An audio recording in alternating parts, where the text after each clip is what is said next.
Hello, my name is Alan, and tonight I'm facilitating the third of 5 sessions of Eotenweard. This is my own PBTA game set in the dark ages of heroes protecting the innocent from the supernatural, if they can identify the supernatural and if they can decide who is innocent. I'm not going to say any more than that about it because you can look at session 1. I will say that this game was organised as part of the Gauntlet RPG community monthly calendar. And again, if you would like to know more about the Gauntlet, I'd refer you to session 1, where you get the full introduction. But I will say again, we have a Gauntlet Community Open Gaming Weekend on the 25th to 28th of February, and we would love to have you come along and try playing with us, just as a kind of suck it and see. We are playing with safety tools. We've got 2 players in at the moment. We're expecting another one who's held up by weather. Our 4th player is not with us this weekend. We'll cover what happens to him shortly, or her, actually, the character, shortly. So we're playing with lines and veils. We're playing with the X card, lines, veils. We're playing with an open door, and we're also playing within the Gauntlet Code of Conduct. And again, if you'd like to know more about those, please do refer back to session 1. What else do I need to say apart from to welcome our 2 players who are starting? And I'll start. Sawyer, do you want to say hello and introduce us to Eadric? Hello, I'm Sawyer, also known as Ferret Online. I go by any pronoun, so you can't misgender me unless you're being a jerk. Why would you do that? And I am playing Eadric, who uses he, him pronouns, who has a chicken who uses she, her pronouns. And he is the chicken whisperer, the animal friend to all who helped us stave off an ambush last time and is very in over his head, which I feel is completely commoner. Yeah, but the thing about commoners is that everyone needs them, Okay. I don't think I said my pronouns are he, him. Will, say hello and introduce us to Cennus, the Sword of God. Hi, my name's Will. My pronouns are he, him. Those of Cennus, the Sword of God, who is a former Saxon mercenary who has seen the light of the Christian Lord after being given the ability to put right what his sword has made wrong. And he is called to a higher power. And last session, he denied that higher power as God tested him with a command to kill the helpless. And Cennus refused, as God would truly want in this test. It was a test of his will to refuse it. Yeah, so now you owe him another debt. God is good. Well, time will tell. Is it God? Who knows? Because the gods in this game are not necessarily nice. So we left it last time with you were heading from the settlement of Aelfburh along a dangerous winding track to some standing stones. The objective to retrieve from the standing stones a moonstone. But you were interrupted on your journey by some lordless men, presumably the fallout from the battle that led to the death of King Edwin of Northumbria, scattering his warband across the north to make what living they can. So I think we finished last time with you set as Will has said. Cennus decided, having captured 2 of these, let's call them brigands, because they certainly were lawless as well as lordless, setting them free rather than obeying God's pressure to end them. And they have run away, heading away from the direction that you are traveling. I think they know which way you're heading because they saw you coming. They go back the other way. They obviously do not want to run into you further up the trail. We also asked them about the stones, so they 100% know that we're going to the stones. Indeed. And all they told you about the stones was, oh, you don't want to go there. Why would you want to go there? And the 4th, the character who can't be with us tonight, Hild, the outlaw. What I imagine, Hild, I think we've all got the impression, Hild has poor impulse control. And so when, I guess, poor impulse control, no question. And so when a raven lands on one of the great rocks behind which these lawless men were hiding to ambush you before you pulled an ambush on them, a large raven settles on this stone, and Hild sees the raven, and Hild knows that she has to do something for Woden. She has to put some stuff right. She owes Woden quite a few debts now, I think. And so it is clear that Woden wants her to go somewhere else. And so Hild, with little conversation or explanation, says, there is a sign of Woden, I must follow it, and charges down the scree slope above which this trail winds, charges down it in pursuit of this raven. And I am going to reduce the debt that Hild owes Woden by 1 in consequence of her following that sign. Gildas, our Fae Changeling, is with you, because we are expecting Tyler to make it back through the weather at some point. Our fingers are crossed. But I've told him to be careful rather than rush to get here. So, what, Eadric, as you look further along the trail, because it gets less dangerous from this point, what worries you as you scan the horizon on the way to this? You maybe can even see the hill on which these standing stones are located. What worries you as you look ahead? Well, even in these superstitious times, I don't trust desperate men to fear superstition. I'm afraid what they're warning us about the standing stones is a much more physical, profane presence.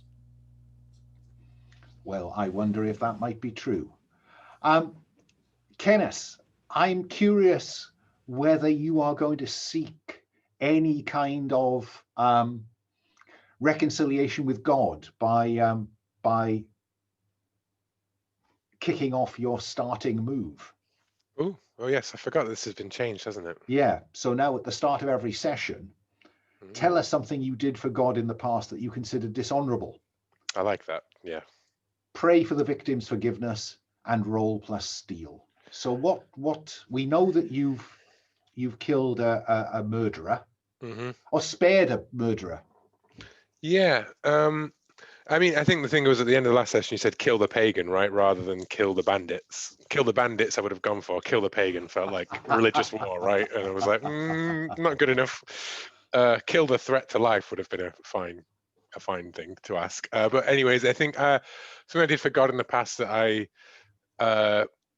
consider dishonorable. I pray for the victim's forgiveness. I flash back to when I thought with a warrior, a tall bear of a Saxon who sought to avenge his family and laid waste to a group of former bandits who had turned to peaceful lives as he pursued the vengeance against those who had taken his daughter from him.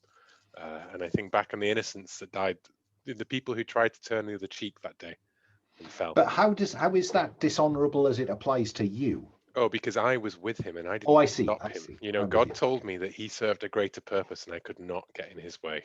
And fine. So you allowed someone to slaughter some folk.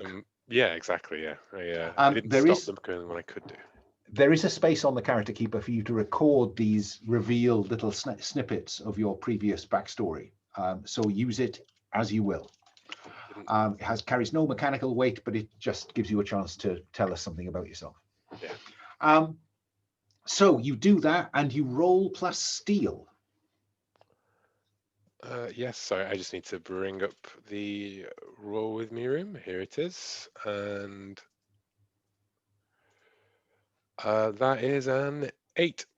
So on 7+, you hold 1 to spend to say how a vision identifies an enemy of God and gain advantage when you confront them. Mm-hmm. But on 7 to 9, God tells you to do something you consider dishonorable during the session in return for this help. Mm-hmm. If you refuse or fail, you will owe God another debt. So you might want to just mark that tick box on the keeper just to show that you have 1 hold. Mm-hmm. And you've done that move. It doesn't take you long to kind of reach the next ridge and look down in the valley, beyond which is the hill with these standing stones. And there's a farm cottage with what looks to be some animal pens around it. I doubt you're clear whether this is within the remit of the Lord of Aelfburh, but it certainly looks like the home of a free man.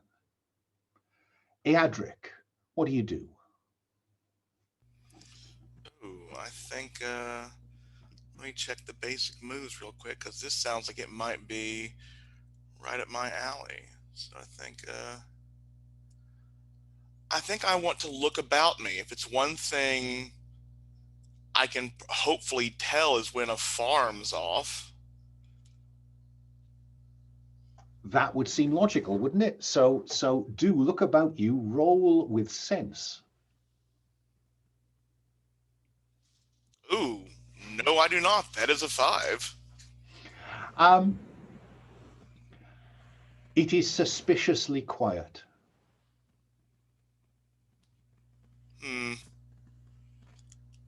I think Eadric will stop his donkey and tie him up to a tree, place the chicken on the donkey's back because it's not going to take the chicken into danger this time. I will mechanically remind you both that there are ways to reduce the debt that you owe God. If you choose to give in to a temptation, then that is some cost. But every time you give in to a temptation, you can reduce the debt you owe to your gods because you spit in their eye and you assert your mortal free will. I'll just put that on the table because your debts are getting quite high. You see this. It is suspiciously quiet, Cennus. And you see Eadric is clearly expecting trouble. So what do you do? I mean, so we're on like a hill where we can see the stones above and the farm below, right? Hi, Tyler. Be with you in just a minute. Yeah. On the hill, so you've come to a ridge. Mm-hmm. There is a valley below you, and on the other side of the valley, a hill on which the standing stones are placed. And in that valley, beside a little trickling stream, is a freeman's cottage and with animal pens. Single cottage, hardly a settlement. I rather than repeat the look about you move, I will get off my horse and lead it and nod to Eadric and Gildas and say Gildas, sorry. Come, we should see if the brigands who were here may have preyed upon this farm. We should check whether they are all right. Which gives us a cut to Gildas. First time we've had a look at Gildas other than in the background of these shots so far. Tyler, do you want to say hello and just introduce Gildas to us? I hope you didn't rush too much in that ice and snow, ice and sleet to get to us. Sorry for being late. People around here get a little crazy when there's any ice. But hi, I'm Tyler, he, him pronouns, and I'm playing Gildas, our Fae Changeling, who is of the old faith of the Britons and has a little chip on his shoulder, I suppose, against the new Christian god that has come into the lands. Served by Cennus. though so far Cennus has milked God for all he can get without actually providing much of a service. So Gildas, just to be clear, you're in sight of the standing stones, which was where you set out to get to. But there is this cottage down in the valley. Eadric has cast his eye over it and come to the conclusion that it is suspiciously quiet, and Cennus is going to lead you down. But before he does lead you down, is there anything you want to do, Gildas? No, I suppose I'll ready my spear and looking over at Cennus. Should we proceed together, or would it be better to have one approach with the others in reserve? I fear, he looks down at himself, a man in guard for war, and one such as yourself may strike the wrong message if there are people afraid, if there are innocents within. Eadric, would you be willing to speak on our behalf? Well, I will stand ready with Raven to charge in, and if there is anything astray. I feel this place is quiet and disdainful, but I do agree. If anyone clings to life, my face is probably the friendliest of ours. Take heart, Eadric. You are among stout companions. I slap him on the shoulder, probably knocking him a little bit forward with the heavy mail. And pushing him towards the cottage. Yeah, pushing him. I want, just before we move on, can I have taken a sword from them? I don't think they were armed with swords. Oh, were they all spears and bows? Yeah. Yeah, fair enough. Yeah. Swords are relatively rare. Yeah. So, Eadric, this is an invitation to go down and have a look, leaving the others kind of 100 yards away, 100 paces away. So do you want to take that opportunity? I do, because this is definitely going to be triggering. Fear not, Master, I will. Indeed it will. When you were alone, remind us of your safe and simple life before you received your gift from God. Describe what you are currently frightened will happen, and roll to look about you as normal. And we'll worry about the consequences. I think like we see Eadric and that woman who's been in that previous image when they were holding the chick together. And there's this cat walking about this small cottage or small hut kind of place. There's a fire roaring.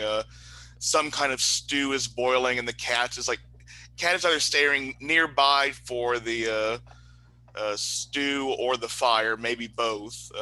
As the same woman walks in, a bit older, having these chopped vegetables, and Eadric's watching near the window, turns away from the window, and we see this hand like a scrape, like I think like a push on the window, like move down the window as he doesn't notice it, and the scene fades away. But I think he is fearful that he is walking into something like Gildas, but not nearly as friendly. Okay. At some point, I am going to ask you what that woman's name is. Yeah. So just put that one on the shelf for later. So what is your greatest fear? Your greatest fear is that you're going to encounter something akin to Gildas, but less friendly. Yeah? Yeah. Okay. Then roll to look about you. Roll with sense as you approach the cottage. That is a 7. Wow, you are really walking that tightrope and slipping off occasionally. So on a 7, you get to ask me one question about anything in the scene, really.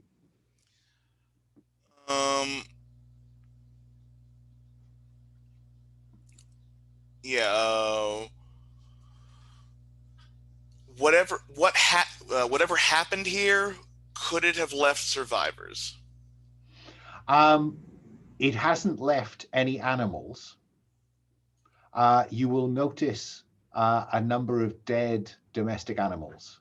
You know, there's a dead pig, and there might be a dead cow. So it's definitely more than like what looks like for a slaughter. So yeah, he'll, I guess, continue towards the. And the pig has been partially butchered. Ooh. Yeah, he'll continue towards the main house. The main, Only house. So the main building. Yeah. So small, mean, low-eaved, thatched cottage. No more than maybe 4 or 5 paces wide by 5 or 6 paces long,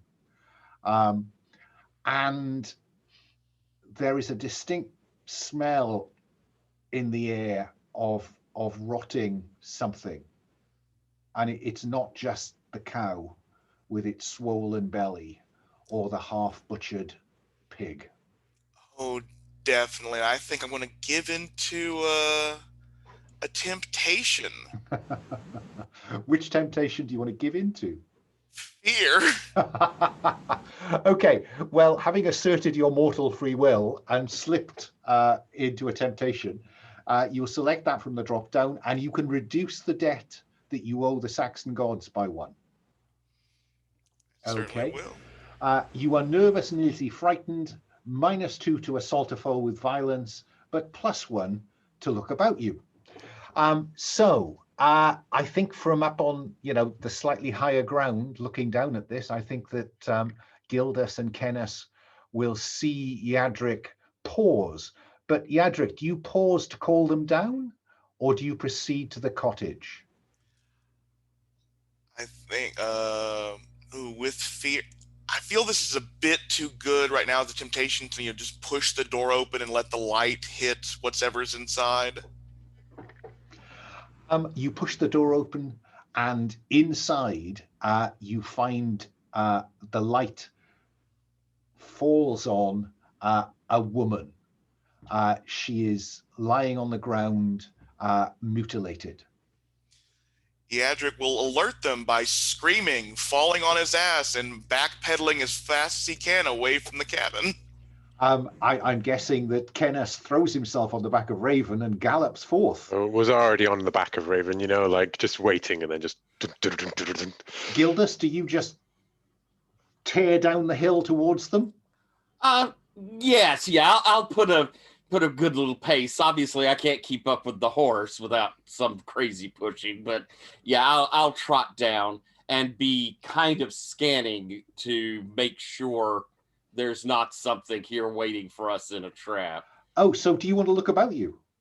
Oh, sure, though I am but awful at it. Yes, sadly, your Fae burden renders you focused on yourself and how you look, so you can tempt others to be lustful. Which is marvelous, by the way. But yeah, so I'll be rolling -2. Sense is a 0, so I'm rolling at -2. And that results in, let's see what. Whoo, that's a 3. Oh my goodness me. Mark experience. But you get a distinct feeling of being watched. You don't know whether it's from the bank a little bit further down the valley. The stream has cut into the ground, creating, it kind of disappears into a dip. You don't know if it's from there, or whether it's from that copse of wood there, or indeed from the standing stones. But the back of your neck, the hackles rise. You are being watched.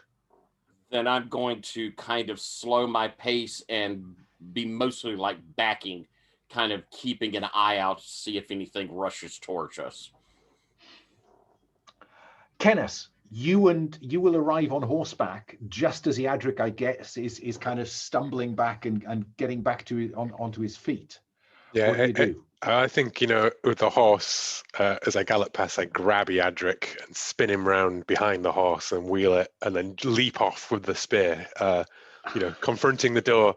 What do I see before me? Well, no, hang on a What? cotton picking minute. Is that not putting Eadric in a place where he needs to face a little bit of danger? Because that sounds like a quite tricky maneuver. Oh, I mean, if you want it to be, then I won't bother doing it. I thought it was more a case of me putting myself in between them, I want to give Eadric a get-out clause if he doesn't want to kind of be this dramatic. Oh no, I want to stand behind the guy in armor and the horse. That sounds like a great place to be. Let's do that. Yeah, so Cennus kind of slides off the horse and does what?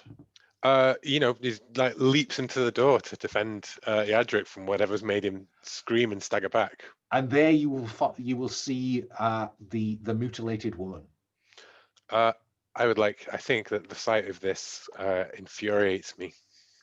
More death, more destruction, more killing, senseless violence. Another one of God's lambs taken from the pasture. And yeah, I'll give into my own temptation, and now I've done the anger of wrath. And I suppose I storm into the room. It's probably a single room, right? This kind of thing, yeah.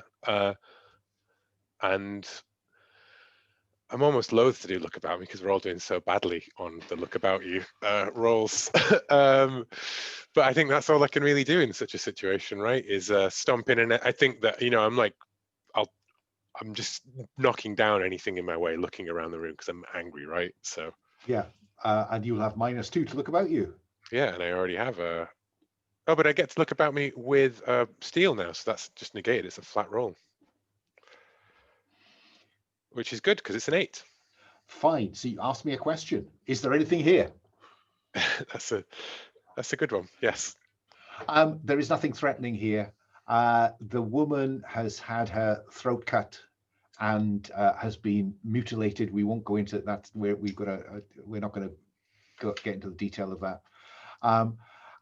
But what tells you that people have lived in this cottage for several days before leaving it?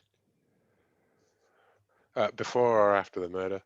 I think the murder will have been at the end of this. Okay, cool. Yeah, there are the signs of meals of half-opened food bags and embers from ashes from a fire from the earth that are several days old, and perhaps the bones from that butchered pig. Eadric, you're outside. Gildas is coming much more carefully down towards you. But do you want to do anything before Gildas arrives? I think, Eadric will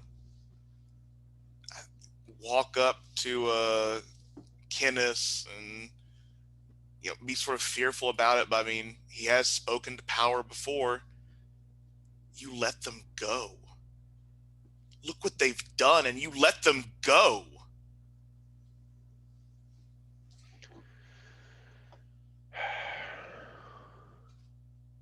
And I look at him and I glower and I stomp over to the body and I know we're not going to go into the details, but beasts, blade.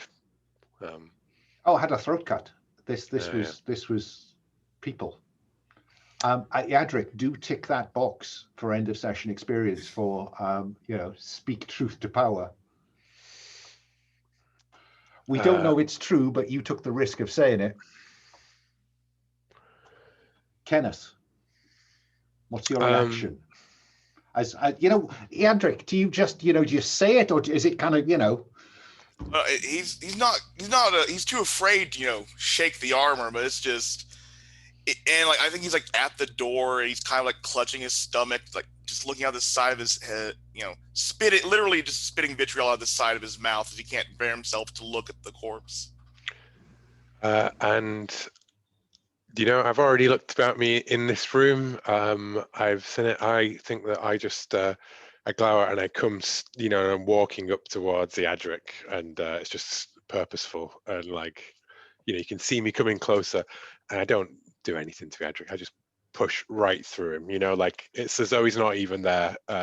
It's not like I'm trying to hit him or anything. I'm just not moving out of his way, and I'm just straight out, and I saddle back on my horse and I look out to the horizon. Wait a moment. Let me come to Gildas. Gildas, now you think you're being watched. You've slowed your approach down. I mean, do you follow the direct route, or do you go a circuitous route to get some better views? I'm curious. I'm going to get down close enough that I can be in earshot for them inside as I say, I believe we're being observed, and then I think I will kind of be doing the walk around and as I kind of pass, what is within? And as you say that and you go around the corner of the hut, you'll find the rest of the family dead outside. What wounds? Types? The man, it looks like he was just, cut down with an axe. The older woman, just knifed. The children bludgeoned. Okay, so I am going to kneel down and just to see if I can note, was there anything that telltale signs to me that no of these rocks, these stones are nearby? Anything supernatural to it? And I guess this might be a good moment for it. I think standing over these people, I think we will see me pull my dagger, and I think I'll cut down my arm and let the blood flow towards them. And I think that you could see it. I hold my arm outstretched, but the blood moves kind of parallel down my arm to drip one drop to each of them as I try to see what has befallen these people. Yes, and I think again, I can't quite remember. How did you describe the site working? So, as we use our special effects budget and we have you center screen, we see the blood running down your arm towards us. And then I'm thinking we close in on your eyes and then fade to what you're seeing. That sounds excellent, yeah. And you will see a group of warriors slaughtering the family. Human and mortal. Yeah, and they are the people who ambushed you on the path.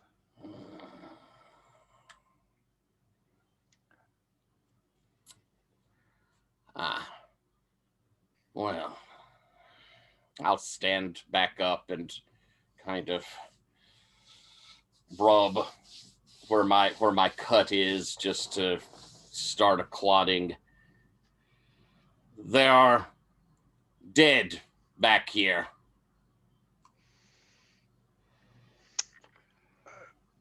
I'll come around, and do you tell me that it was the same people? Yeah, kind of. It was the bandits we encountered earlier.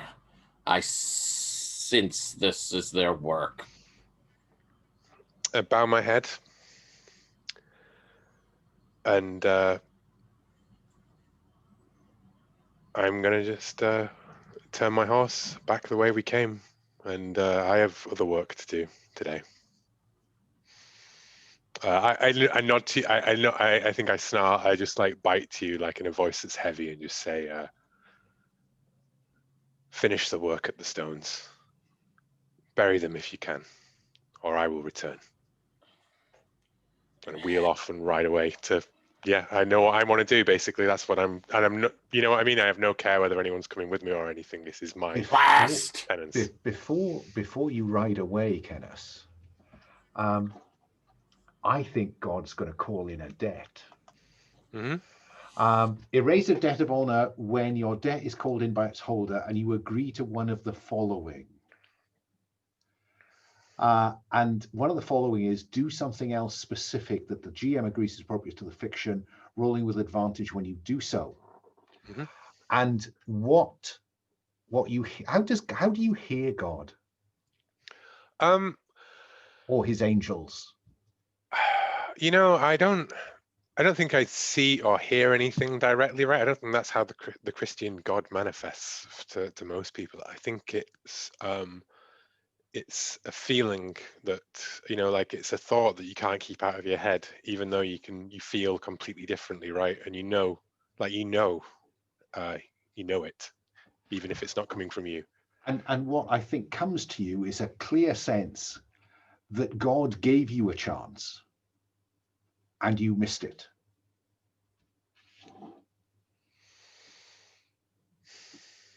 He doesn't want he wanted you to kill them yesterday, earlier today, whenever it was. You chose not to.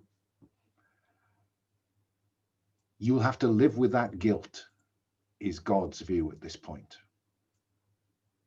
Do you want to take that, or do you want to refuse to honor that debt?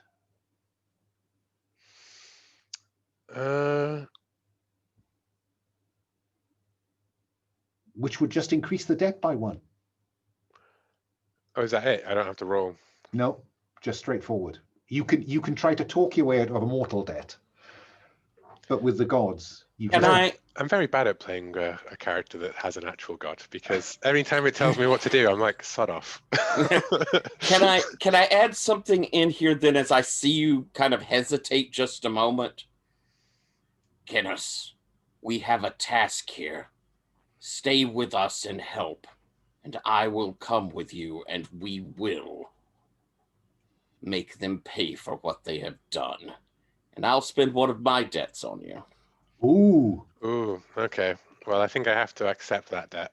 But I think I still owe God that debt for the refusing to do it if I get the chance later on. I guess I'll make a note, and if I decide to pursue them later on, I'll have to owe God a debt and do it on, right? But for now, fine. Gildas will convince me of the need to stay. Fine. So adjust your debts accordingly. And,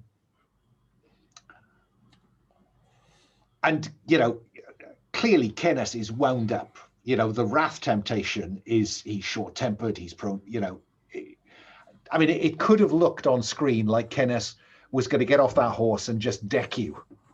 But it looks like, he gets a grip. And so what do you propose doing then, Gildas, as you've stepped up? And I'll look to Eadric, and something watches us here. Something probably in those stones. We must accomplish this task. I do not relish being here after dark. You must accomplish this task. Remember what you told me earlier in our travels at Aelfburh. You have a heart. I have a heart. You two go to the stones. I will bury the dead. They deserve that much. I'll look to Cennus, and this seems proper. Cennus' eyes, still seething with anger, and Thing will stare, and it looks like daggers at Eadric, and then put one hand on his shoulder and squeeze, as in like thank you, and bow his head, and then turn to go wherever with, Eadric, you set about digging graves. I suppose, yeah. I frankly, I don't know what Saxon death rites are. I will have to look them up. I'm going to assume that we can get away with digging holes. I'm imagining he's doing something like something kind of pagan of like combining them with the farm and the land they lived on. Like everyone who died by this raid, even the animals, are being joined as like this family's last rites kind of thing. But I figure to get it done before they're back from the standing stones, I need to activate my endless vitality. Well, put that to one side for a moment. Let's see if it looks like you're not going to get finished. But I think probably there's this shot of Gildas and Cennus moving away from the little homestead, and then a spade comes down and begins to break the ground. So, Gildas, Aelfburh told you that at the base of the largest of the standing stones, that's where he buried the moonstone. That's where Woden told him to bury the moonstone. I do not believe it was Woden, but Cennus, we must be on guard. I feel certain that we are not alone here. We beseech the largest of the stones, and with any hope, we can dig it up quickly. Cennus? I mean, I would like a vision that identifies whatever enemy of God is lurking around these stones. I mean, the difficulty is you need to have a kind of, there is an enemy of God within those stones. Yeah. Yeah. Okay. But because it could be that there's more than one in there, so I'm going to wait until it's clear whether you've got a choice or not, if that's okay. But That's fine. certainly there is an enemy of God up there. It's just a move where, like, outside of the the settlement, for example, where I have a range of NPCs to say that guy kind of thing. Exactly. But it's, yeah, never mind. I just say to Gildas, let us be quick with our work. And I think from the valley bottom, where the kind of little steading is, we'll see you head up the slope. I guess leading. Did you leave the horse? I'm curious, Cennus. I did. Leave the horse? I left the horse, and I told Eadric that if the bandits return or anyone, he must take Raven and flee. Ride like the wind. And so I guess that the hill kind of flattens at the top, and we'll cut back to Eadric, who's already dug one grave and is dragging one of the bodies towards it. And we see him look up just as the pair of you kind of disappear out of view on the kind of plateaued top, where a set of stones not unlike those in the Faces and Places tab sits. They are not enormous stones. There are what, 1, 2, 3, 4, 5, 6, 7, 8, 9 of them. And they're just sitting on this flat-topped hill just over there. And there is definitely an enemy of God in the vicinity, Cennus. Gildas, what do you do? I look to see which appears to be the largest. That on the far side. Okay. I mean, I know about these sort of things. I go around the edge without going into to get to it. And I begin looking to see, though I know he went in to do it. I'm going to first look around the outside to see if there's any turned earth that's relatively recent around the outside. And to your amazement, he did not bury it on the outside edge of the stone. Cennus, what about you as Gildas is examining this? Are you patient or impatient? It's not something I can hit, so I'm not impatient. I look about me to see, we can feel that there is something up here. You can certainly, so and Gildas yes. felt that that you're being watched, and that sensation of being watched has not gone away, Gildas. Yes, and I think I'm a little distance away from Gildas, but like following him slowly around, looking around me as I go. Okay, go ahead. Roll to look about you with sense. Cool. That is a 7. Okay, ask me a question.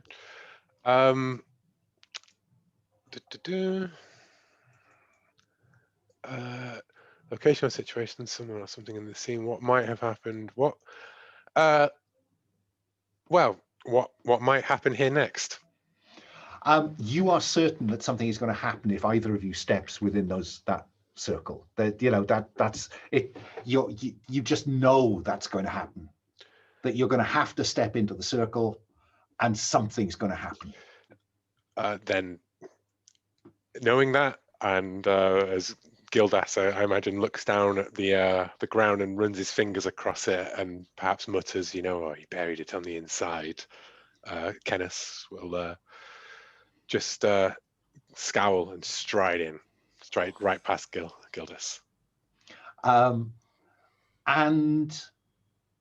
you hear a voice, Cennus, and the voice says, "Why have you come, mortal?"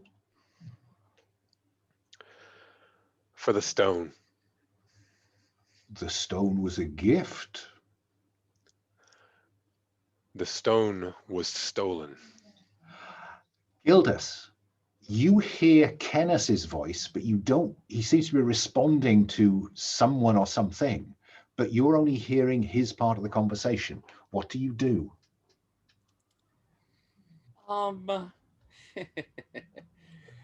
Well, while hopefully something is distracted with this sort of god, maybe I can handle what I need to handle.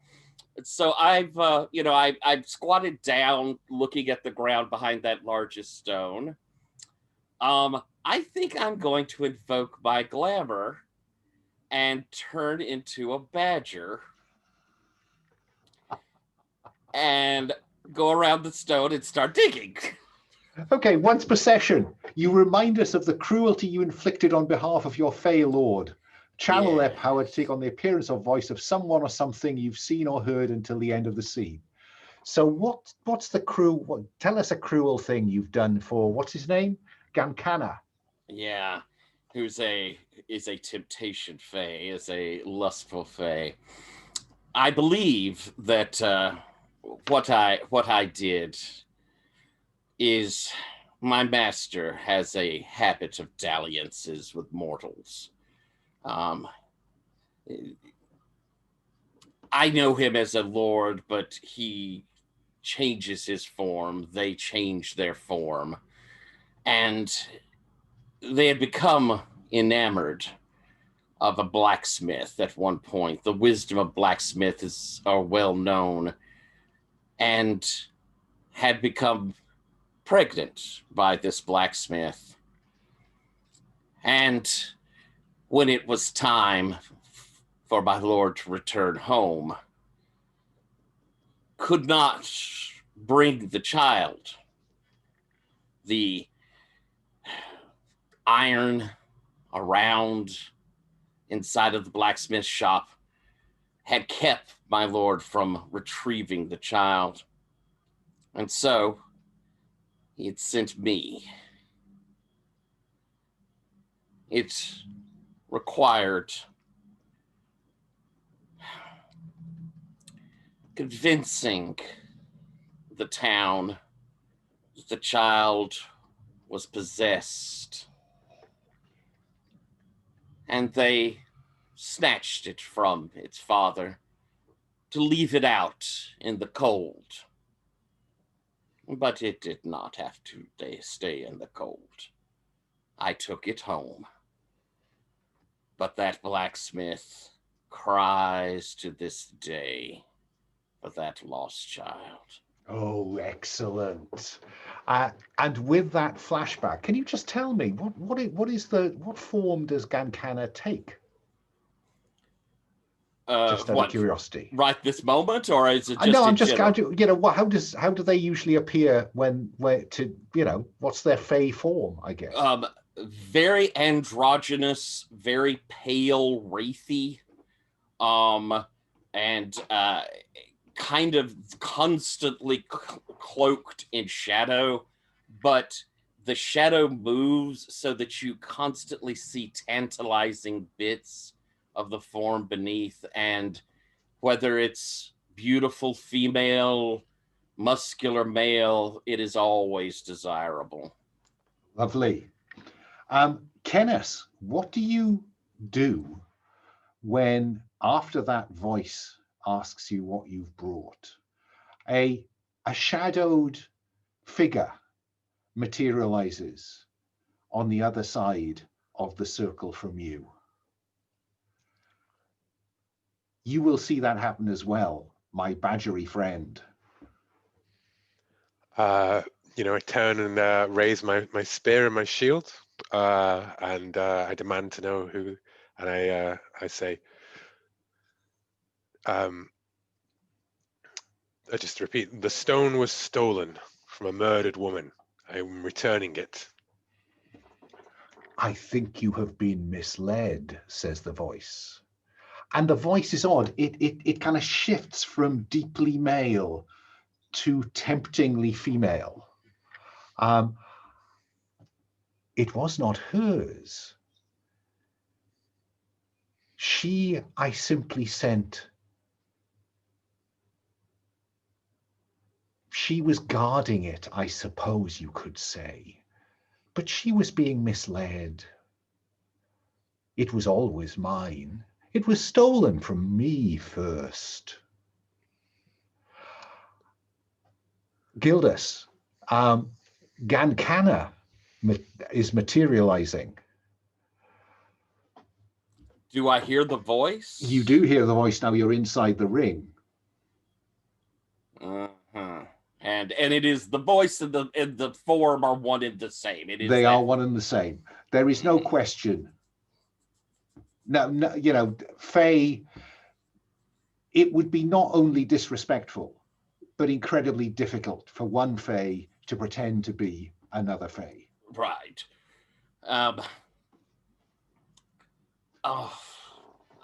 worry for Kiss in this, but Badger can't talk, and I've got business to do. So, and I trust not at all that this is the truth that he's being told. Even if it is the truth, it doesn't make a difference precisely. So do you continue to dig for the Moonstone?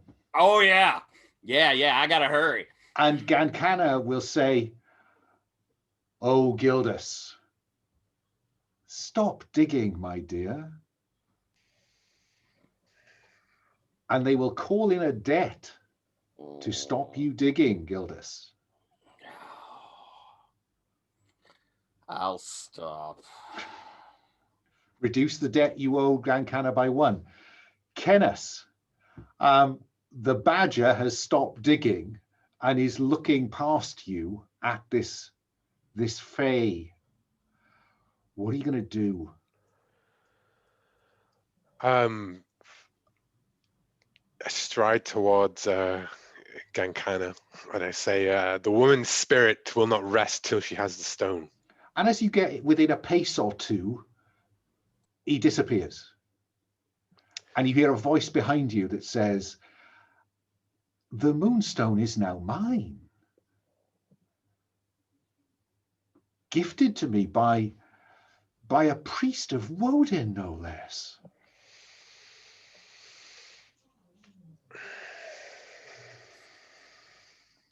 I'll transform back. There's no use in. I think that Gankana sees you. I'm just trying to remember what exactly was who exactly told us about the Moonstone. So what Quenrith's spirit told you, that she was trying to retrieve the Moonstone. Mm-hmm. Presumably the Moonstone taken by Gildas and given to Aelfburh. And until she could retrieve the Moonstone, she was bound to Earth. Oh, so when Hild went to look for the Moonstone, it wasn't there. And that's when Aelfburh told Gildas, "Well, actually, Woden told me to bury it on this hill a day and a half that way." So Gwynfrith was essentially trying to do the same thing, but was murdered before she could got the chance to do it. Exactly so. And her lord, she said, has bound her until she can fulfill her mission. And we had made the mistake of thinking her lord was her husband, but it probably was not. So essentially, there's no way for her to finish her thing without it being removed once more, given back to her so she can take it back to here? It started at the hill fort near Aelfburh. Mm-hmm. She spent a lot of time in the hill fort. Yeah. And the implication is that she was getting it from Aelfburh, whoever stole it, to put it back. Well, I tell you how then. It sounds as though we need to go for the hill fort, but in character, I spit on the ground and I say, "Lies and smoke and mirrors." Let me pause for a moment on that one, and cut back to Eadric. They've been gone hours. Okay. What are you going to do, Eadric? Have I finished my work? You have. I believe I am trudging up to the standing stones with Raven, the donkey, and the chicken riding on the back of Raven at the moment, as covered in dirt, blood, and less desirable ichor. And as you come up to the top, The day has got on. It's getting towards dusk, but it is particularly dark in that ring. The ring is shrouded in shadow. What do you do, Eadric? I look at the donkey, tie it back up to another place near some clover or some things that it would like to eat on, so it doesn't get distressed and decide to try and walk off. Put the chicken under one arm, hold Raven by the bridle, and walk into the shadows while going, "Wouldn't protect me, wouldn't watch over me, what pretty much praying to the entire pantheon. Any of y'all, just keep an eye out." And at the point when Cennus spits on the ground and turns a bit aggressive, Eadric steps into the circle. From inside the circle, it looks like moments have passed. And Gankana looks at Eadric and says, "Ah, Gildas, you have brought me something in exchange, perhaps." My lord, no. Eadric is my friend and tasked, the same as I. My lord, this woman, she is a vassal of yours. She swore to you, did she not? I don't know what you're talking about, Gildas. Oh. Really, I don't. Which woman? I know, but... Quenthrith. Gwenthryth. Oh, I know of her, Quenthrith, but she serves not me. She serves they that took the moonstone from me. Cennus, you were building yourself up to something, and I cut you off. Oh yeah, no, I think before our brief commercial break. Yeah. I think it was just, I was wheeling, and as that whole Edric steps in, I nearly spin that spear towards him instead, and then come in as he says, and I just scowl again and say, "What? They? Who are they? Speak plainly." And that, I think, is the ideal point for our first commercial break. So it's 4 minutes past now. Shall we make it 1/4 just to have a decent stretch and a cup of tea? Because Tyler's just got back from work. So I will pause the recording and I'll see you at 1/4 the hour. Okay, we're back from our break. So we left this with this kind of revelation that at least Gankana claims this moonstone belongs to them, and that it was somebody else at the hill fort that stole it from them in the first place. So as far as Gankana is concerned, they've simply arranged for it to come home. Eadric, what are you making of this? So you wish to trade, and you find me acceptable enough to be traded for what you desire. I can't give you me, but I can give you a piece of me that you may treasure forever. Do tell. And he holds the chicken up, then sets it down and begins to start pecking at the ground. This is chicken. She is a symbol of my true love between myself and the demoness and Hachiel, the fallen angel Hachiel. I love her even though she betrayed me. And I will let you have the last positive memory of her that I have if you give us what we seek. Oh, I say, that's very tempting. But the moonstone has power. The memory, I could luxuriate in the memory. I could luxuriate the memory of the time before she betrayed you. Those are memories in which I would bathe. I'm not offering you just a memory. I'm offering you a chip to bargain with a fallen angel for. Something she would give items I could never offer to one such as fine as you. And where might I find this fallen angel? This is all terribly complicated. Well, I'll take Gildas to her after our endeavors.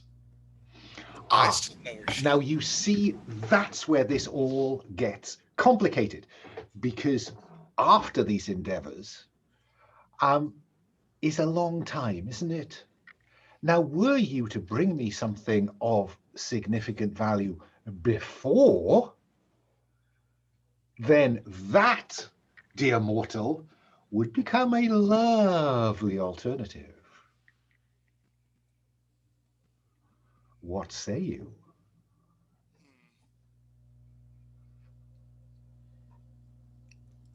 How much of me do you wish? Oh, I thought you were going to bring me a fallen angel.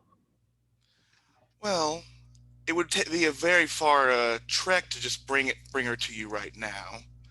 Maybe I don't have anything you would like.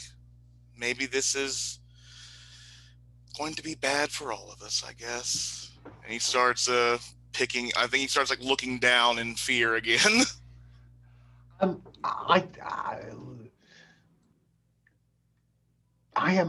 You have piqued my interest, mortal. Is there genuinely no way you can bring me a piece of a fallen angel? Such a thing would be remarkable.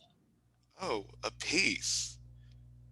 I think he pulls off her wedding ring, which has No,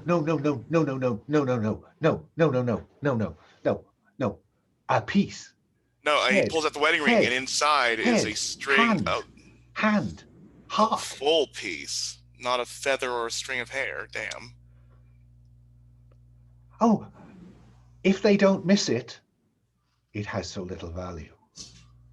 Oh, damn. Cennus, how are you feeling about Eadric bargaining with a Fae with the option of a fallen angel? I am flabbergasted by Eadric's hidden satanic past. I thought him but a Saxon with of simple faith, but instead one who has spoken with the fallen. I'm not 100% clear on my pre-Catholic mythology of such things. So yeah. Nor am I. So you're on safe ground. Yeah. I think enough of this talk. Gwynthryf was sworn to another. Yes? Oh, yes. They who stole the stone, correct? Stole the stone from me. And they reside in yonder hill fort. That is what my that was my belief. That is Lord? why I sent Aelfburh to help. I may only have planted the idea of getting Gildas to help. Who are they, Lord? Oh, and the shadows begin to kind of round Gankana, begin to swirl more, a display of anger or tension. And he says, she, he, she, they say, a former wife of mine.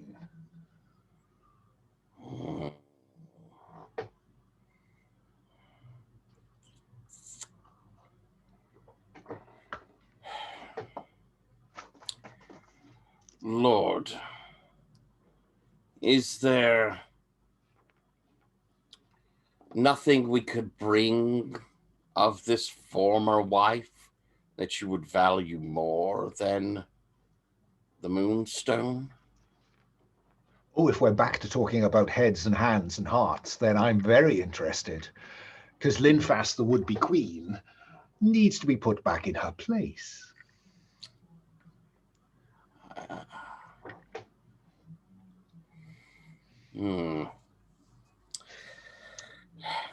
Gildas. Yes. Your lord or no? If we do not come to some decision soon, I just clench my hand on the spear. Cennus, I fear that no force of arms by you would be able to strike down my lord. No disrespect to your strength. Yeah. And, I just look at the stones and say, no, but one may may destroy, may split these stones. My lord, I believe we understand more of the situation here and must look to how best to solve it. As always, I'm sure that you will be with me. And Gildas, I would welcome you back to sit fully within my service. You know that. I'm very fond of you. I have no doubts that one day I will return, but I have tasks here. Remember, I dislike being taken for granted, Gildas. But the moonstone stays until you offer me something that I would prefer. And he looks again at Eadric and says, a fallen angel, the heart, the finger, the hand, the head of a fallen angel. Now, that is truly something to bargain with. Or perhaps yon warrior would swear an oath of fealty to me. Spit on the ground in the circle. It could be very useful. You have your dog. Oh, Gildas, that is a cutting comment. Such a remark among friends. Yes, an unkindness among friends. We shall return, I am sure, my lord. If you will pardon us now, we must withdraw. Gildas, I hate to see you leave disappointed. Dig at the base of the stone. Do dig at the base of the stone. I turn to it and knowing that this is going to be a terrible trick upon me, but I'll pull out my bronze dagger and begin digging at the base of the stone. And there's nothing there, and you hear a tittering laugh as the darkness disperses and it is dusk on the hill.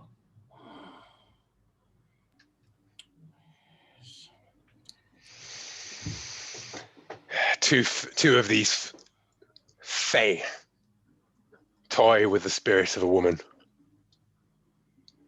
We are but no doubt the mortal entwined herself in places she should not. Yes, well. And I look at Eadric. She would not be the first. You did play a very dangerous game, Eadric. I figured I was dead when I walked inside. I think I came out ahead. Is it true, Eadric? A fallen angel? Let us exit the circle before we talk further.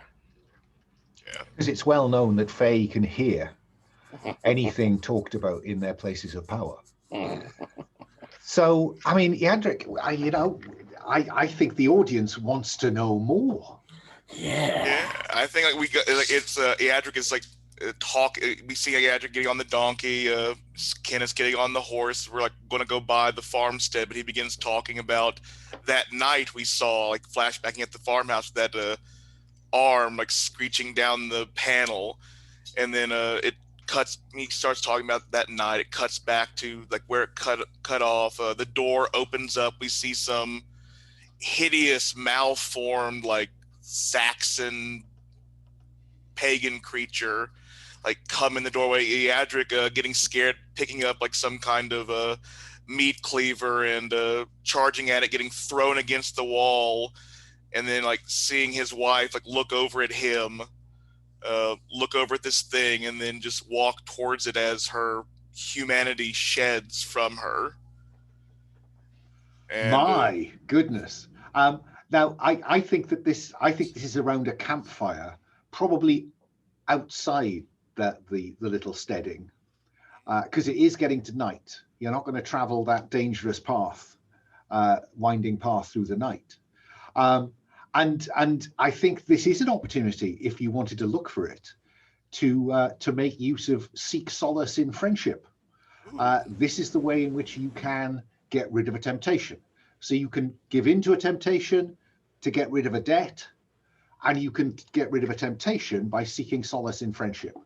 And you'll find that, I think, in the basic moves. When you share your woes with someone. So sadly, Gildas is lumbered with their burden of lust. That's there all the time. But I am conscious that Cennus gave in to wrath, and before he could use it, events moved on. So Cennus, is this an opportunity you want to take? And if so, which of your two friends do you seek solace with? No, I think I'm still pissed off. Okay. And what about Eadric? I think Eadric is finally coming clean about like why he really joined up with this ragtag group of monster hunters, and he's probably even like, I'll say, to at least Gildas, if not Cennus as well. I don't want to min-max or anything by like, rolling debts, but he's at least admitting it to both of them that he still has feelings for her. She has feelings for him, but she can never go back to the whatever life she was. And he doesn't know if he can love what another god would cast aside. Now, mechanically, in terms of the move, you will have to pick one of them, because one of the consequences is that you could end up owing their god a debt. Yeah, so I'm telling Gildas. That's what I was. Okay. It's the same roll either. I just didn't want to have a +2 when I should have a +1. Okay, so you're rolling plus the debts that they owe you. So what do we show? I got a 12.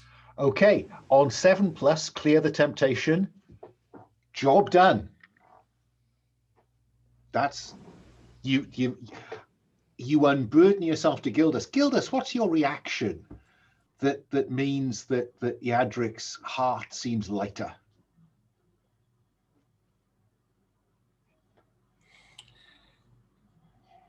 It is no shame to find comfort in the arms of one who cares for you and who you care for. Their essence, fallen or no, of the rather judgmental 3-in-1 god, is, in my mind, no great slight. To my observations thus far, many fall with hardly doing a thing. And I'll give a glance over at Cennus. In your love, perhaps they found some redemption. Eadric, I think, places a hand on Gildas's shoulder. You do have a heart, friend. I apologize if I have ever shown you distrust or ill temper. We are friends.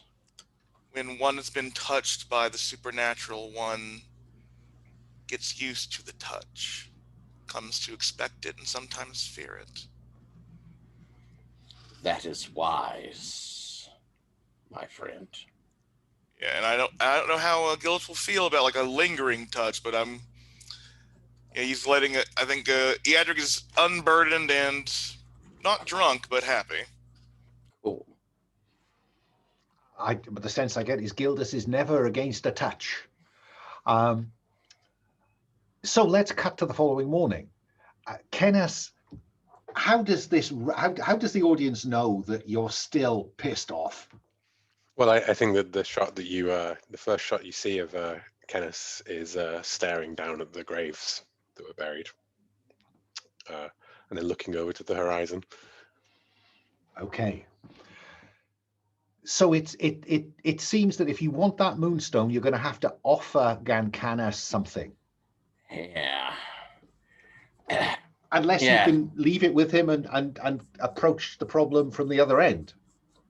Yes, let's... Friends.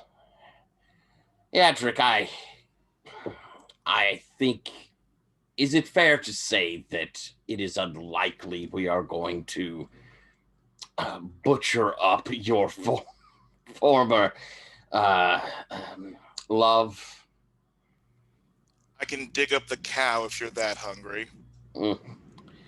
I mean, I think that is sort of off of our potential options. Cennus, I believe we are all in agreement that this unfortunate mortal soul must be sent on to its proper reward. That is what we have sworn to Hild, to help her in putting right what she has done. Then we can, I suppose, go to the fort. I've been there before. However, do I know of this Fae he spoke of?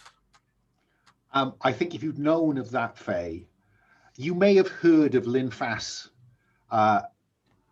in the abstract, but in terms of where they might be found, I think that you'd have twigged. You may not have gone to the fort if you'd known that was their territory. Gotcha. Any Fae Lord is dangerous. Finding them in their place of power, they are nigh on unstoppable. But, as you may have learned over our travels, the Fae can be somewhat vainglorious and subject to temptations.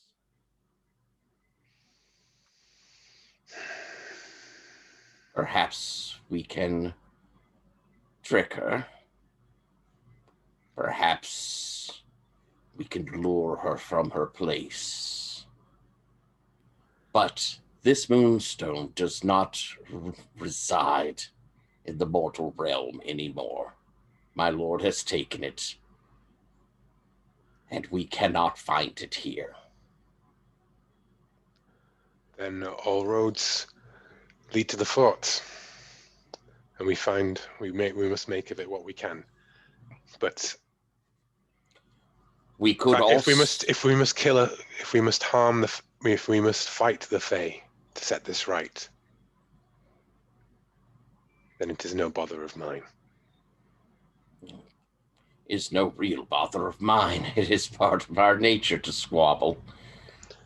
It is also possible, though, we could convince her to release her own servant. Talk. Has it solved anything thus far, Gildas? Let us see if it will. Well, we can try many things. Thus far, sword nor tongue has solved the problem. Maybe if we apply it differently. Your lord did seem to have a peculiar interest in me. I would not risk you, my friend. You do not know what you speak of when you offer parts of yourself to these lords and ladies. They cannot have my heart, but what is left of them to truly terrorize me with. Oh, sweet, sweet Eadric. You do not know how they could toy with you. I'm a piecemeal creature. I know what it is like to be toyed with by people like you. If I walk into it with my eyes open, at least I know what I'm looking at this time. But if this ex-wife does not appreciate me in this manner, it is no. I guess I would not be offended if we went in with cold iron as our second plan. If you wish to sell yourself so Eadric, then it is your choice to make. I wish to use myself as bait. I do not wish to sell myself. Then let us hope Gildas can spin a convincing bargain. Let's.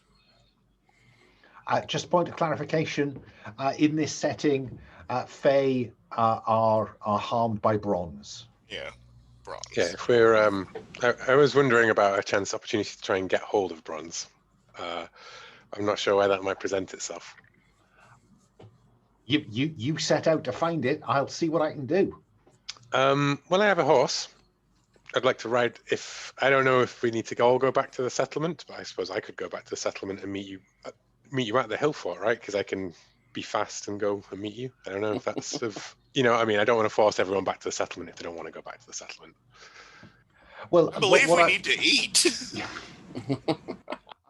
Certainly, it will take you all of today to get back there. Cennus could gallop ahead and arrive a couple of hours before you. But to be honest, most of it is along that dangerous winding path where you don't gallop fast. So what I want is some kind of consensus. Are you looking for something that you can trade with Gankana, or are you looking to go back to Aelfburh and its ancient hill fort?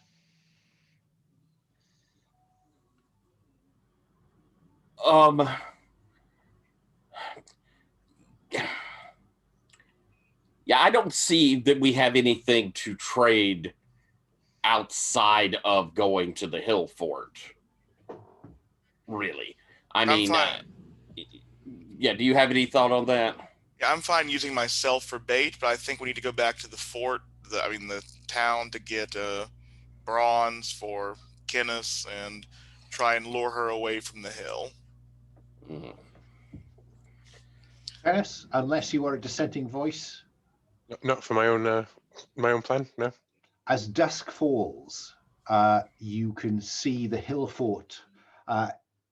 Always has to have a full moon behind it, casting moonlight on the settlement of Aelfburh. And so you will arrive at Aelfburh, where somewhat as you did last time, really. It was quite late on in the day you arrived before. Days are short at this time of year. And you'll be challenged as you arrive, but then you will be allowed in. And what do? Head up to the hall, to the Lord's Hall, or what? Yeah, Eadric, what about you? Let's start at the bottom of the social order and work up. I think I want to play into that burden, and Eadric will be walking with Gildas, and then sort of forcefully for Eadric pull Gildas behind a house and push him against a wall. Wow, that's Cennus, do you stay and watch, or do you head up to the hall or somewhere else? I imagine this is happening. As I've I've left Raven to the stable boy, and I'm walking up to the Thane Maddock to tell him of the slaughter and the bandits. Okay. And we will see. I'm assuming Gildas goes along with this. What do we see? We see you kind of fall into a clinch and before we draw a veil, or what do you want to do? I would suppose so. I certainly cannot. You know, I can resist everything but temptation. I figure it's just, I must be prepared to know the Fae if I am to deal with them. Would you teach me, Vale? Fine. Cennus, let's have you go to the hall. You leave spear and other weapons except for your knife at the door where the door warden will collect weapons. And you enter and a meal is in progress. I will not take a meal or anything. I will simply stride up to my dog and who is sitting with two strangers. Well, I don't really pay any attention to the strangers because I have something that I need to tell him, which is okay. Madog, a family, a free man and his family, a farm. They were slaughtered by bandits towards the stones. And he where was this? And then one of the men sat with him says, "Oh, that's terrible. They are the two people you freed." And Maddox says, "These two men have sought service with my lord. They previously served the king."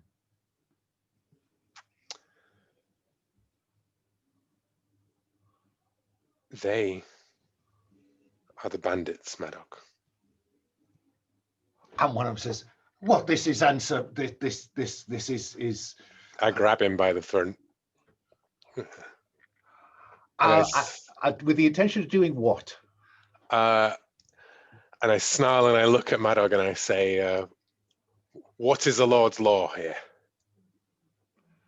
And Bardwulf is on his feet and bangs his cup on the table and says, hold in my hall." And I snarl and I let him go and I say, "These men have murdered children." And Bardwulf, they have sworn service to me. They are good Saxons. There is a good Saxon family dead. Here, your people, my lord. Bardwulf, he clearly doesn't care. He's gained 2 spears for his shield wall. His warband is increased.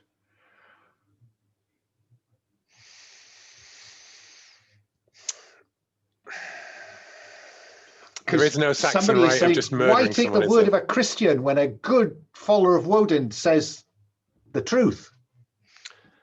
I call in that debt with Madog.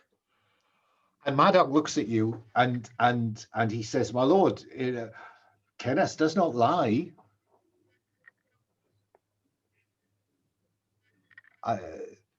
Perhaps we should at least find out the truth of it." Is there a thing of like trial by combat? Is that a thing? I'm very happy for you to say that your God is bigger than his God. I don't even mean, if that's what it needs to be, but as in that, like, if you say I am a liar and I say you are a murderer, let us see who is right when the blood is spilled. And that's when he leaps at you with a knife. Cool. Okay. So are you going to resort to proper violence, confront a foe with violence? Yes, of course. Totally. Go ahead.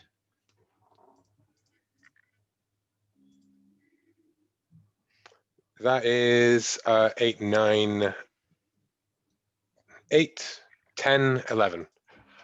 Fine. So on 7+, you inflict harm as established, and they choose one from, force you to where you suffer disadvantage, wrong-foot you and flee, inflict harm on you, take something other than your life from you. I think you will inflict harm. So knife harm is 1, isn't it? Oh, well, I wasn't going to do. I don't think it's going to be the knife arm. It is more of a like I'm cracking him across the face. Fine. You know. So you do 1 harm. You just wallop him. Yeah. Okay. I think that he will force you to where you suffer disadvantage. Oh no, yes, he will force you to where you suffer disadvantage, and then you choose from the 10+ list. Oh, and then I choose from the 10+ list because. Why do I choose from the 10+ list? Because you got 11, didn't you? Oh yes, of course. Yeah, I'm sorry. I'm still looking. I'm looking at the 12+, and I'm, you know. Oh, so close. Passing it badly in my head. Yeah. I take something other than their life from them. Go on. Which is an open admission of guilt, you know, like an inadvertent saying it out loud to everybody here in the hall, effectively. I think that's pushing the narrative too far. Okay, fair enough. But fair enough. what I will have happen is expose that, their weaknesses and inflict +1. well, no, hang on. Yeah. Oh, okay. So. A crucifix drops from under their shirt. And we will flash back to Eadric noticing as he buried the corpses that they wore crosses, not Thor's hammer. So you've got some leverage there if you want to step back from the trial by combat. Yeah, if I punch him down and that crucifix, as he's like stumbled on the floor, I'll pick it up and I'll look at it and I'll say, "Good Saxon men, my lord. Good Saxon men carrying the crucifix, born by the dead child." And I think that he is going to try to make use of that, of your disadvantage, because maybe you stumbled in picking that up and saying all that stuff. Mm-hmm. You stumbled near to the fire pit in the center of the hall. So I think I need you to resolve that disadvantage, or you can try and convince Bardwulf why that disadvantage sits on you.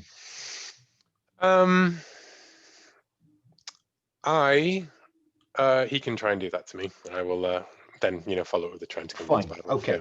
So again, he's not giving up. He's coming after you. Mm-hmm. Looks like he's going to try and push you into the flames. Yeah. Well, I'll confront a foe again with disadvantage this time. So 3 dice, right? And 3 dice. Select the bottom 2. 5, 6, 7, 9. 9. Okay. So on 7+, you inflict harm. So you hit him again. Mm-hmm. The second point of harm. And he chooses to force you to where you suffered a disadvantage, wrong foot you and flee, inflict harm on you, or take something other than your life from you. He chooses to say, that was his. He's a Christian. Okay. What do you want to do? I will look to the Lord to Bardwulf, and I will try and convince him that in front of here of all these people, he can be seen to do justice. Okay, let's see if he will do as you ask. So roll plus subtle. Unless you've got to move that. Well, I'm invoking my belief, I think, in. Even though it's not what my gods demanded of me, I feel like this is my belief. That's fine. Particularly now the fact that these were Christians. Yes. I'm prepared to go with that. So we'll use your holy fervor. That is 7. Okay, so on a 7. On something they will do it, but they choose one from. It takes more time than you intended. They insist on doing it their way. Hold, says Bardwulf. I will not have this matter settled in a brawl. If this is truly an issue, then we will settle it at dawn tomorrow. Agreed, my lord. Do you stay in the hall or do you retreat to the stables? I ask Maddox to point me to the smith, who I have also heard is another good Christian, and make my request for some bronze. A bronze spearhead, perhaps. Okay, so you're going to go to the smith now.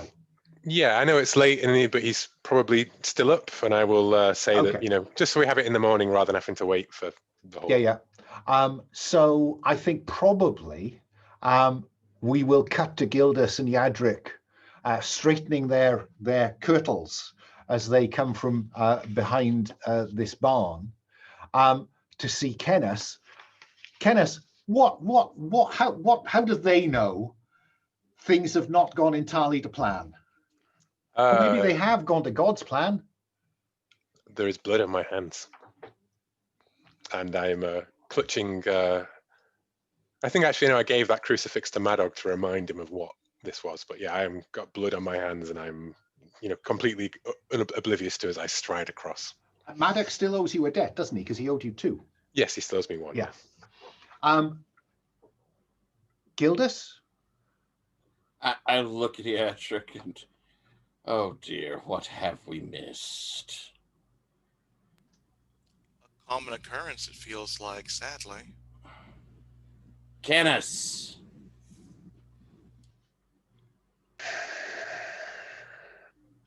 What has occurred? The murderers are here and have sworn service for the Lord. At dawn tomorrow, I will kill them.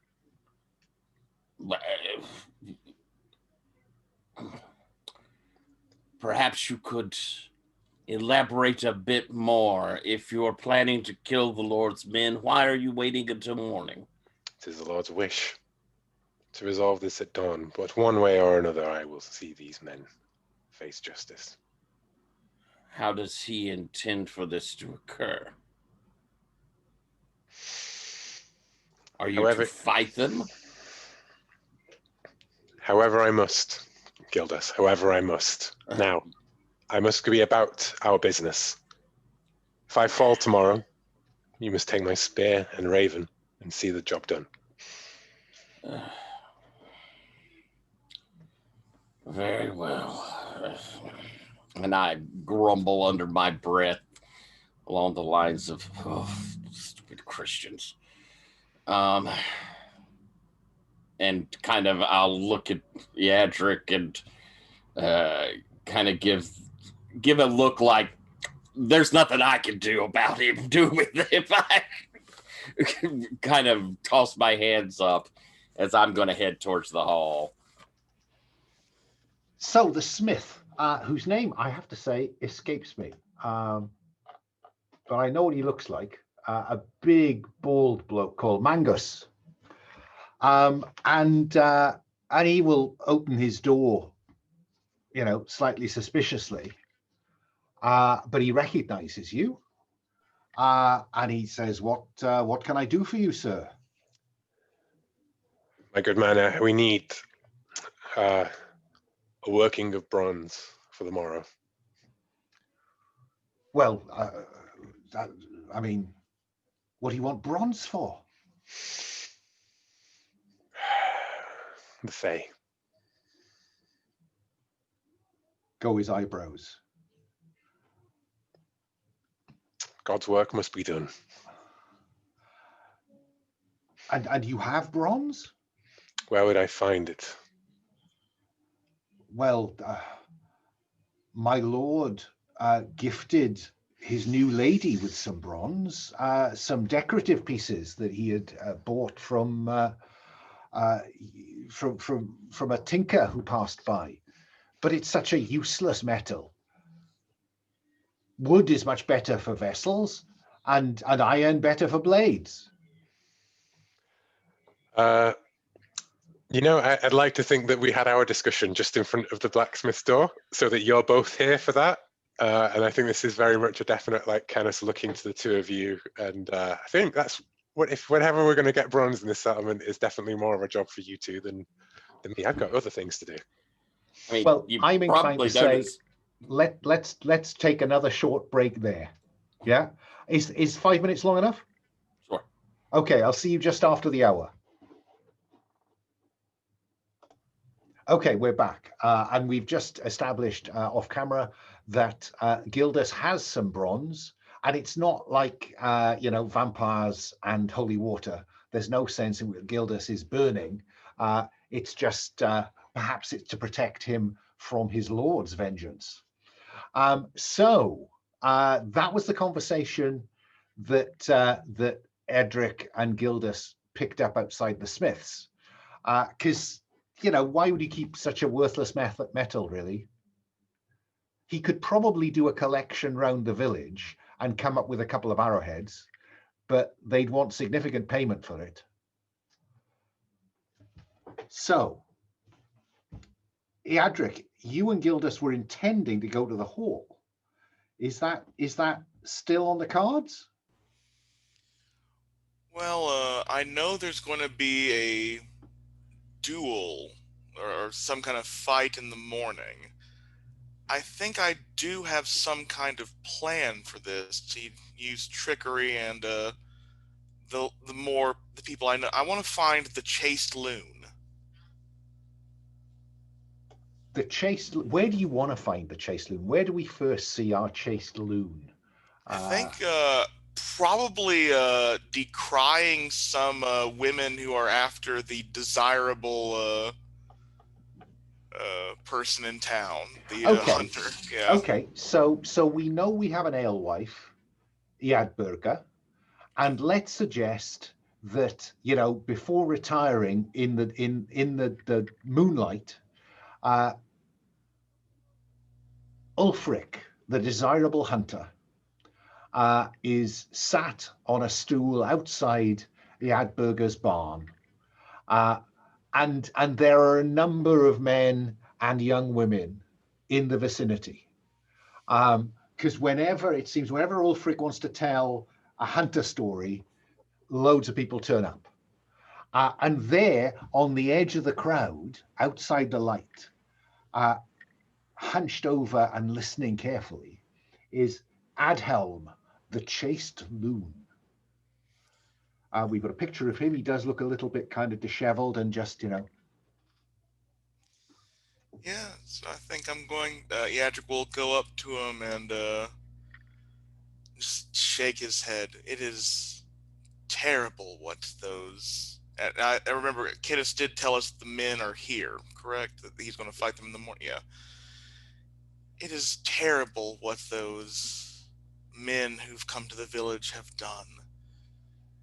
Don't you agree that they need the words of a real believer, a believer of, well, if not to believe, then to make them listen.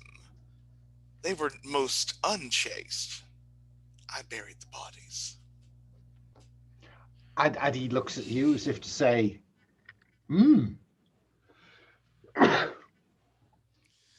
And I think I will try to. I want to the manipulate style of do as you ask, but I think the way Eadric is going to do this is try to buy this. The saloon is chaste, not straight edge. So some ale, some food, and bribe him into maybe just being outside these people's houses and keeping them from sleeping tonight by regaling them with tales of true chastity. So we're talking just outside in the village, just making a noise around the village. I want to make sure the people that are that Cennus is going to fight don't get a good night's sleep. I want them as off as they can be. I think the only challenge with that is that they've sworn to the Lord, so they'll be sleeping in the hall, the Lord's hall. Then yeah, then I think I'll need let's script change this to just me finding Sidwill to try and help get some bronze then. Okay. Gildas, is there a plan? I do have a bit of a plan to get the Lord more favorable to justice on these two people.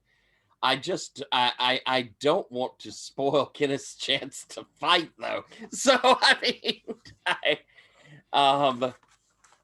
but there's two of them, so like whatever happens, you can get me some sort of advantage, right? So yeah, I'll go into the hall, and I suppose I see the two of them, right? Oh yeah. I'll give a look over at them. That would seem the ideal point to determine whether your seeming human holds. Yeah, I haven't encountered anyone before now, so I do need to roll that. So roll plus soul. Yes, indeedy. Boop, boop, and roll. Come on. Oh my. Well, that's a 14. Well, that's pretty good, isn't it? Your outward appearance is seamlessly maintained. So no one present gets any sense that you are anything less than you appear to be. And they see you, and clearly they exchange, they know that you know. Mm-hmm. And I'm going to, approach the Lord's table and greet and, great Lord. Can I just establish, Eadric, if you've fallen back on the plan to kind of aid Gildas any way you can, I'm assuming you're at the hall as well. Fine. Oh, okay. Cennus, am I right? It's settled until tomorrow. I am praying for tomorrow, whatever happens. I think Madug will probably bring you a plate of food. I thank him. Yeah, so we'll come to you and Madog in a bit. But Gildas, you want to address Bardwulf? Yes, great Lord. If I might have but a moment of your time. And he's, what do you want? My digestion has been disturbed this evening already. I had heard, and I'm trying to keep this just as quiet enough that it's, I'm not shouting it so the whole hall can hear. Is what I'm doing. My lord, I will attest that you have 2 murders in your hall, but not this again. My lord. And Sidwill is beside him. His new lady is beside him, and she's clearly listening while pretending to talk to somebody else. My lord, I bring it up only because the sad fact is the entire family was killed. So, should they be found guilty, the entirety of the Weir Guild would go to you, my lord, as they have no relations. And he sits back. That is custom? Indeed, my lord. I merely wish to attest to you that sadly none of the family remains, and leave that, of course, to your wisdom to decide how best they should be handled.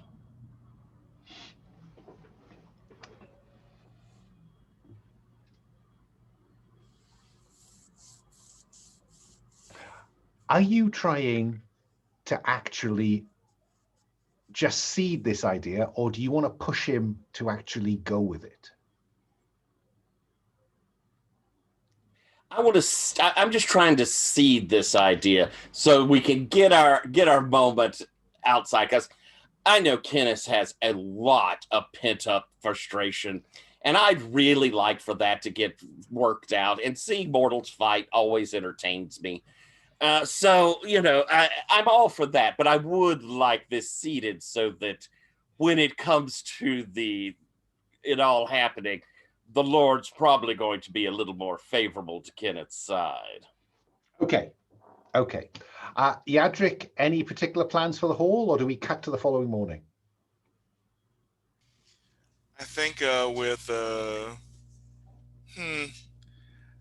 do we need Sidwell's bronze, or is the bronze that Gildas has enough, do you think, Cennus and Gildas? Gildas, I mean, how much bronze have you got? I can't remember what it says.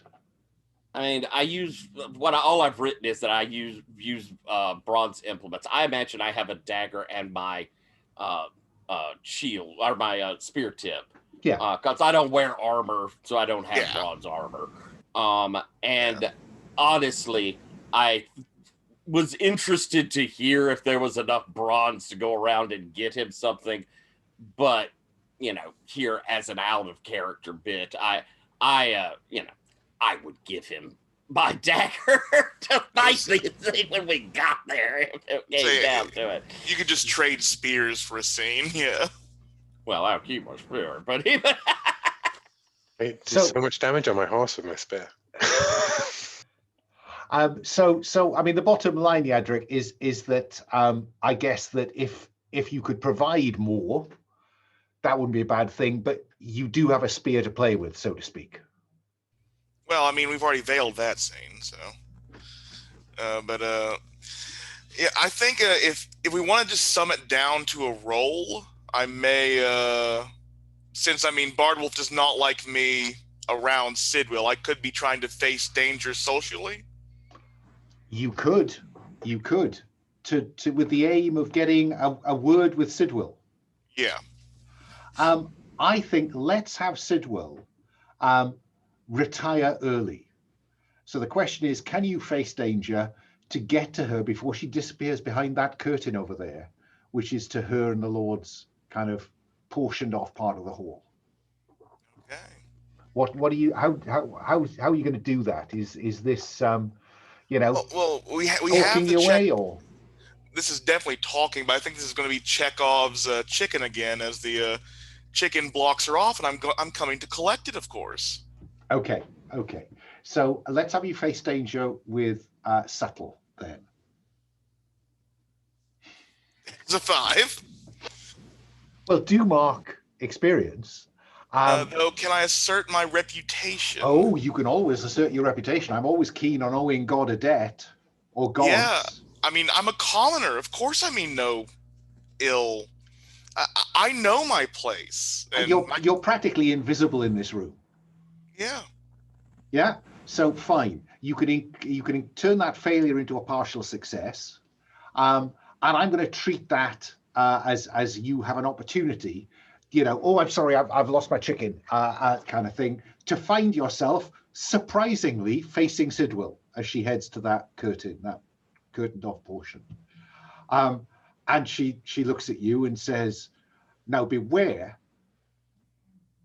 commoner, serf, churl. My husband has already made clear that he wants no part of you." And I mean no disrespect, my lady, or my whatever the proper difference. Yeah, my lady will do. My lady would work. But I hear you have some trinkets that may best put someone to rest. I know you are of a faithful type. It is not good to leave spirits lingering on this plane, is it not? You speak of spirits? Which spirit do you speak of? The one you saw in this hall itself, my lady. You've got her interest. What exactly are you asking, Churl? I am asking for a metal that you find worthless, that we can use to set this spirit's path back to the righteousness of whatever gods would have her. The bronze mirror my husband gave me.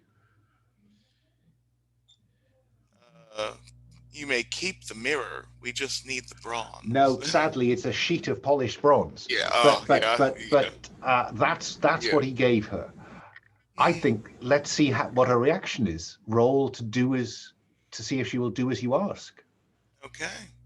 I'm going to give you advantage because I think the idea of putting the first wife to rest is quite an attractive one to see. Okay, then. Woo, and that is a 12. Gee whiz. And she says, "Stay here." And she slips behind the curtain and then just opens it and passes you a piece of bronze, relatively thin, like a big plate. Yeah.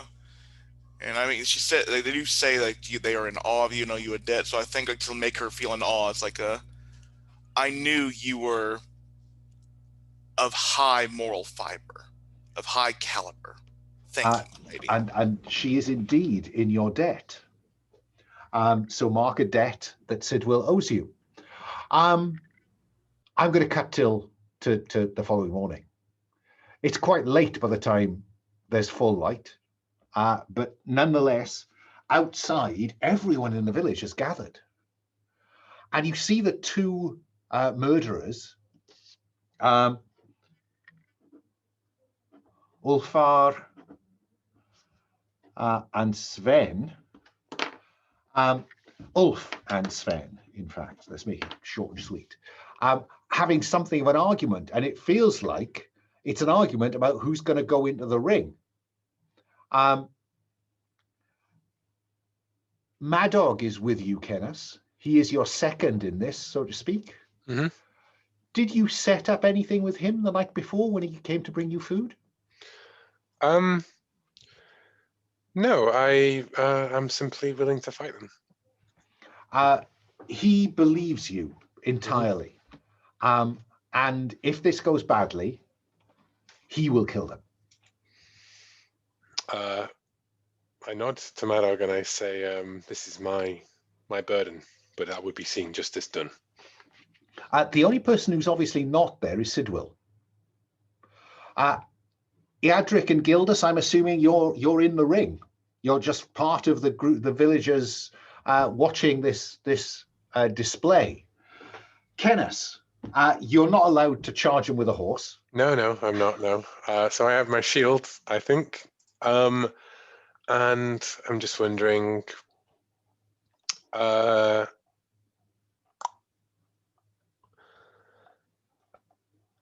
guess I have the spear. Yeah, I suppose. Yeah. Yeah. And so in the end, it seems to have settled that Ulf will face you. It must be said, Ulf is the bigger of the two, but he looks rather slower than Sven, who is, weasel faced and light on his feet. So Ulf has a set of ring mail. He has a shield and he has an axe. Yeah. So paint the scene for me. What do we see happening here? I'm standing in the on the other end and waiting for the moment. I look to the Lord, and then I look. I wait for him to give me the nod, and then I just advance and do for him. Yeah. So yes, I think that probably Bardwulf says we are gathered to see justice done. This man, and he gestures to Cennus, has accused this man of murder of a family that I am told lives on the far extent of my lands.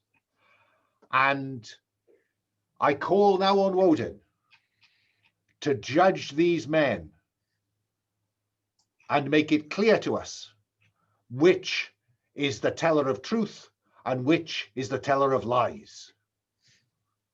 Fight. What's the range on an axe? Less than that on a spear. That's what I was hoping you would say. Because that's my my plan is to keep him out there. Keep him out there until he's been whittled down and fine. Well, let's see, because that will determine, I guess, what he does with a 7+. Might allow him to get inside. Okay. So is that confront with violence? I would say? That is confront with violence. It's very straightforward, this move. That is 10. 10 on 7+. You inflict harm. What's your spear harm? I can't remember. 2.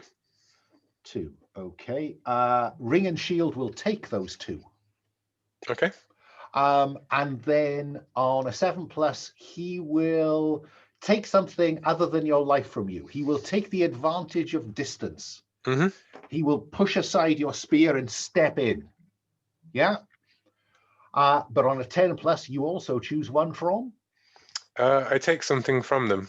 As he blocks that with the shield, I catch it on like the rim of the metal rim, like it digs in, catches, and I like twist it with a step on it with the bottom of the half of my foot, twist it and wrench the shield out of his hands. Oh, great. And it scatters over there. Fine. Yeah. But he's up close and personal with you now. So confront him again. That is 12. Oh my goodness me. There's no God is on your side. So on 7+, you inflict harm. Mhm. So you will, again, this time just the ring, but that will take 2. Mhm. So you're going to need to do better than that. It's glancing off his ring, his hauberk. Mhm. But he will inflict harm on. No, he won't. No, he won't. He will force you to where you suffer disadvantage. So he pushes at you, forcing you to stumble back against some of the villagers holding the ring. What do you do with your? I inflict Grievous twice normal harm, so it pierces through and he takes It 2 harm, does. I imagine. Yeah. So you do 4 harm. Of which 2 is absorbed. He takes 2, and it's a blood. So it was shearing away, but then it seems to have gone into his shoulder, caught a gap in his ring, and he stumbles back. But you are at disadvantage. Mhm. Are you going to try and finish it? Yeah, of course. Go on then, with disadvantage though. Yeah. 5, 7, 8. So 7+, you inflict harm as established. Mhm. And I maybe try Eadric. to help with. I want to help with subtle by getting the crowd riled up and have them throw Cennus, like throw their backs into Cennus and push him forward. Fine. When you say how you help another hero after the roll plus subtle, or with steal for any other kind of intervention. You're going with subtle, so roll plus subtle, Eadric. See if the crowd will. Nope, that is a 4. I think, Eadric, you take the 2 that Cennus, the 2 harm that Cennus would have taken. It looks like it skittered past him, but you get the backhand of the axe. So would you mark 2, starting with weary and then going to wounded? So Cennus, that didn't quite go to plan. You are still at disadvantage. Oh no, that was your disadvantage. Are you going to try and finish him? Yeah, I'm going to try for sure. Go for it. Oof, I rolled snake eyes now. Right. I'm going to have you have the spear. You go at him with the spear, and he grabs hold of the spear with one hand, wrenches it, and throws it away. Mhm. Yeah. And so you only have the shield, or do you draw your knife? The shield can do 1 harm as well. So. Okay, so you're Yeah. just going to go at him with the shield. Mhm. Go for it. That's a 12 again. Oh. What do you do with the shield? I mean, he's got 2 protection, right? So if I inflict Grievous twice normal harm, I only I won't hurt him anyways, will I? I'll just hit him and he'll recover That's from the true. blow. But if I was to take something other than their life from them, Go on. if I smack him in the face with the shield and as he reels back, snatch that axe out of his hand. I mean, I don't know how much the axe does either, to be honest. 2 harm, I imagine, 2, at I least, think. right? Yeah. I snatch that axe out of his hand, and now I've got my And shield. he stumbles back. Yeah. With blood, I would guess, from a broken nose. And he draws his knife, and he's looking scared now. Mm-hmm. And you can see his eyes are darting round. He's looking for Sven. Gildas, what are you doing all this time? I think I've slid away from all of this hubbub. And having noticed Sidwell is not here, I think I'm going to see if I can locate her. Let's have you look about you. Ugh. That's terrible. All right. Let's see. Ugh. That's Gildas, a 1. Gildas is distracted looking for Sidwell. And you're at the back of the hall when she reaches from you behind the curtain and drags you into her private chamber. My lady. Meanwhile, outside, Cennus, what are you going to do? I mean, you know, It's your shield versus his knife. and his axe as well. Oh, you've got his axe. Fair enough. Yeah. And my shield. So I attack him again. That is a 7, which is still not enough to do it, is it? So No. I will. Oh my god! A deck to advance that to 10+ and do twice the normal harm. And invoke God. Owe a debt to God, and God empowers your axe. Yes, assert my reputation. I am a sword of God, even if I have not. This is my penance to him. Even it doesn't make up for these crimes. It's not what it's for. You know, it's simply something I must do. That high horse is never far away, and I think I will let you simply dispatch him at that point. Yeah, well, you know, as he looks up, you know, he sees the fear. I walk towards him, and he says, "I will pray for you." At which point Bardwolf steps into the circle and says, "Hold that man." And Sven, who was readying a throwing knife, is held. Meanwhile, we may see there's then a kerfuffle where they are stripped. The body is stripped. That all of Ulf's belongings go to the Lord as Weregild. Sven is stripped and sent naked into the world. He's pushed out of the stockade, and stones are thrown to drive him off. Or do you want to go after him, Cennus? I mean, if that's happening, I don't go after the naked man having stones thrown after him. If I can just like, I'm not sure if that. I think that feels like that might be the. You know what? No, he's not as bloodthirsty as Black Quinn. He leaves it. He leaves it. Okay. By the time all has finished, Gildas, I think we see you leaving Sidwell's chamber. I would like to have spoken with her a moment. In the warm afterglow, we will see you naked in furs upon the Lord's bed. My lady, the Lord is old, and even when young, he could produce no child. But you will now have a child. And she smiles. And you understand that that's what her plan was. And I would ask one thing of you. When this child is born, take them to the hill fort. Show them the old ruins so they might know their past. I think I know where that's going. Look, I have to say, I think that's the perfect break point. Unless somebody's got a better one than that. I think we may just have put a firstborn into play.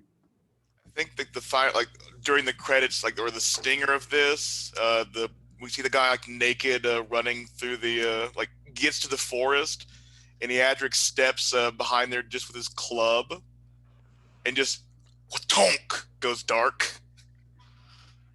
I'm very happy for that. That works for me. I want to do a quick stars and wishes if that's okay. Tyler, any stars? Oh, yeah, reaching for my mute button. Excellent. This is neat. This game is super cool. I like all the mechanics to it, how it all flows together. Seeing the battle was pretty cool. It's interesting to see how that works out. That was really neat. Will, I love the anguish of your character. Watching him suffer just really is a delight. It's a cool character, really interesting, really neat, and you're doing such a good job with it. So as I said before, I love this character.